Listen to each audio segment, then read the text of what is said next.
বিসমিল্লাহির রহমানির রহিম। প্রিয় দর্শক, আমের সিজন শেষ হওয়ার আগেই বানিয়ে নিন এই দুর্দান্ত মজার, মুখের স্বাদ লেগে থাকার মতো কাঁচা আমের ঝুরি আচার।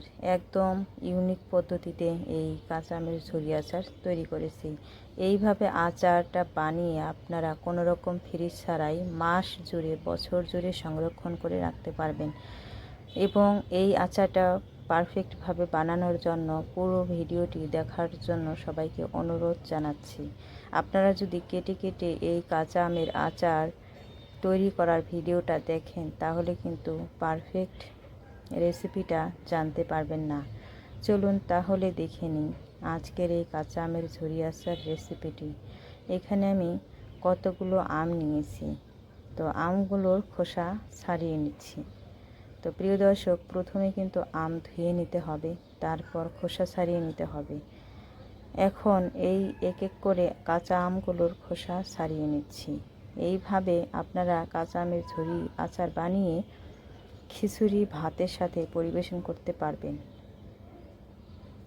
কোনো রকম তেল ছাড়াই আপনারা দীর্ঘদিন পর্যন্ত এই কাঁচা আমের আচারটা সংরক্ষণ করে রাখতে পারবেন। তো প্রিয় দর্শক, এখানে আমি এই আমগুলোকে এখন গ্রেট করে নিচ্ছি। আর খোসা ছাড়িয়ে নেওয়ার পর এখন আর ধুয়ে নিব না, কারণ এখন যদি ধুয়ে নেই এই আমগুলো তাহলে কিন্তু পানি ছেড়ে দিবে। তো যাই হোক, আমের আচারের মধ্যে পানি থাকলে কিন্তু আচার বেশি দিন ভালো থাকবে না। তাই এইভাবে কাঁচা আমের ঝুরি আচার তৈরি করুন এবং ভালোভাবে দীর্ঘদিন পর্যন্ত সংরক্ষণ করুন। তো প্রিয় দর্শক, আমগুলো এইভাবে গ্রেট করে নিয়েছি চিকন চিকন করে। এরপর চিনি দিয়েছি এখানে 1 কাপ পরিমাণ।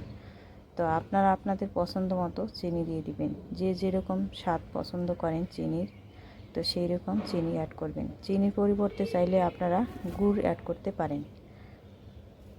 চিনিটা দিয়ে ভালো করে এই গ্রেট করা আম মিশিয়ে রেস্টে রেখে দিলাম প্রায় অনেক সময় পর্যন্ত, মানে কয়েক ঘন্টা সময় নিয়ে রেস্টে রেখেছি।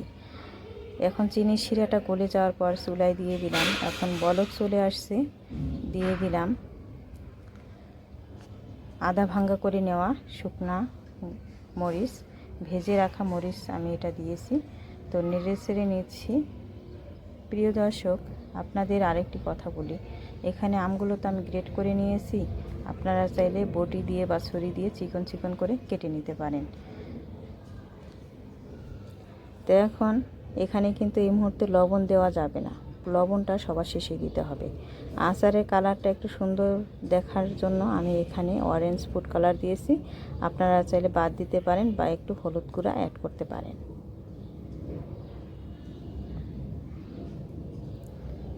ফুড কালারটা ভালো করে মিশিয়ে নিলাম।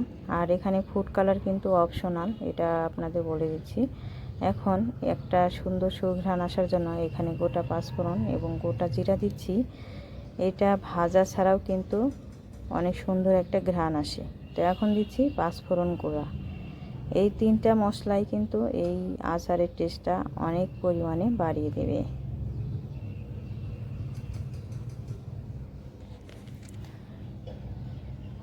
এইরকম যখন ঘন আঠালো হবে চিনির শিরাটা, তখন এখানে দিয়ে দিচ্ছি লবণ। আর এর সাথে দিয়ে দিতে হবে এখন ভিনেগার। ভিনেগারের পরিমাণটা আচারের পরিমাণ অনুযায়ী আপনারা অ্যাড করবেন।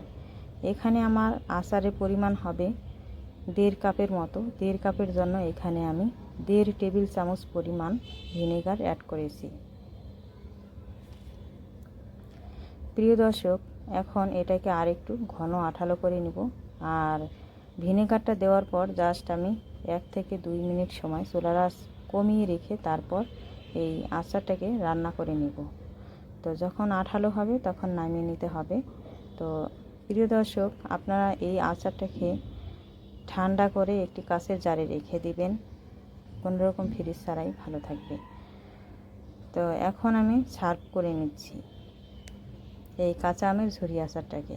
ভিনেগার দিয়ে এইভাবে আপনারা কাঁচা আমের ঝুরি আচার তৈরি করে দীর্ঘদিন পর্যন্ত সংরক্ষণ করে রাখতে পারবেন। এবং প্রিয় দর্শক, এই রকম করে আপনারাও আচার তৈরি করুন, তৈরি করে ট্রাই করে দেখুন আজকের আচারটা কেমন হলো। ভালো লাগলে লাইক, কমেন্ট, শেয়ার করবেন, সাবস্ক্রাইব করে বেল বাটনটি অন করে রাখবেন। আমার চ্যানেলের প্রিয় বন্ধু হয়ে থাকবেন। প্রিয় দর্শক, দেখতে যতটা লোভনীয় হয়েছে খেতেও কিন্তু ততটাই লোভনীয় হয়েছে, একদম স্বচ্ছ কাচের মতো। আর আমের স্বাদ তো অবশ্যই থাকবে, একবার ট্রাই করবেন। মাশাআল্লাহ, পরিবারের সকলেই কিন্তু খুবই পছন্দ করবে এইভাবে কাঁচা আমের আচার রেসিপিটা। ধন্যবাদ সবাইকে, আল্লাহ হাফেজ।